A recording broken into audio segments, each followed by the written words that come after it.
Welcome friends, I am Pritesh Patil from AISSMS IOIT. In this tutorial, we will see set cardinality in SQL. So this set cardinality, there are two keywords. First is exists and second is not exists. The exist construct returns the value true if the argument subquery is non-empty.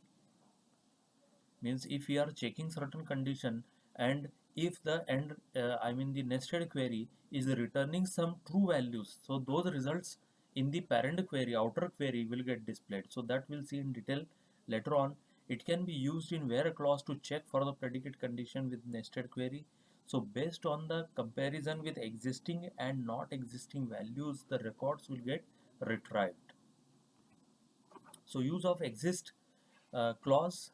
So let us see one question that find the department names of all instructors for which instructors are working. So now our aim is to find out the department names from department table where for those departments some of the instructors are working. So this we are going to see it practically, but the aim in this, department D is the correlation name, that is variable D in the outer query. So in D, department is listing just the department names. It doesn't indicate that for this department which instructor is working. So that's why we have created this instructor and department with proper primary and foreign key references. So reference of department name from department is given to instructor. So now it is our job now to solve this query to find out the department names for which all instructors are working, right? So some of the instructors may not work in or may not be allotted to some department. So it will remove those, it will accept those values, it will display all the department names, right? And correlated subquery is the inner query, which is this one, right? So practically we are going to see this. And use of not exists clause, find the department names for all instructor for which none of the instructors are working. This query is exactly opposite to the previous query which we have seen. Here if you are finding that select D dot department name from department D, which is what correlation name. If you remember, recently I told you where not exist, select department name. So these exist and not exist keywords are very intelligently identify and perform the comparison with this field which is written in the outer query with the field which inner query is retrieved, just like select department name from instructor, right? So this is also we are going to see it practically. Let us see it. So for simplicity of understanding and for saving time, I have already created the tables and written the queries. So this is the table, select star from department. So let us see. So these are the departments, 6 departments: Com, IT, ENTC, Electrical, Instru and Biology.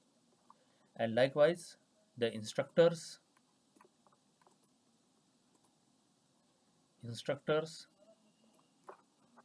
just run it. You will find Com, Biology, IT, Biology, Electrical, Instru. But here you have to observe that none of the instructor is working in ENTC department, whereas in department there is a ENTC department also. So see ENTC, but none of the instructors are working, and that will be our target. Now first question as displayed in the presentation, that find the department names for all instructors for which instructors are working. So now the query which is written with the exist keyword, exist, select department name. This department name from outer query is coming from department table, and this inner query the department name is coming from instructor table. And later on for equivalence, as I told you that department and instructor are created with proper primary and foreign key constraint. So that's why this natural join condition is the must to be provided. So let us execute this query and we'll find the result. So these are the departments except ENTC where the instructors are working, right? If any single instructor is also working in IT, so that will also get displayed because the equivalence condition will check for the presence of the department name in instructor, right? So the exactly opposite query where to find the department names of all instructors for which none of the instructors are working. So here in place of exist we have used not exists. So here we should get ENTC as the name of the department, right? So see, so ENTC, that we have got ENTC, and as I shown you the contents of these two tables, so exist and not exist keywords are working in nested query part. So let us move back to the presentation. So with this, I would like to conclude that we have discussed about the usage of set cardinality in SQL. We have demonstrated the exist keyword in where clause and demonstrated not exist keyword in where clause. Thank you very much.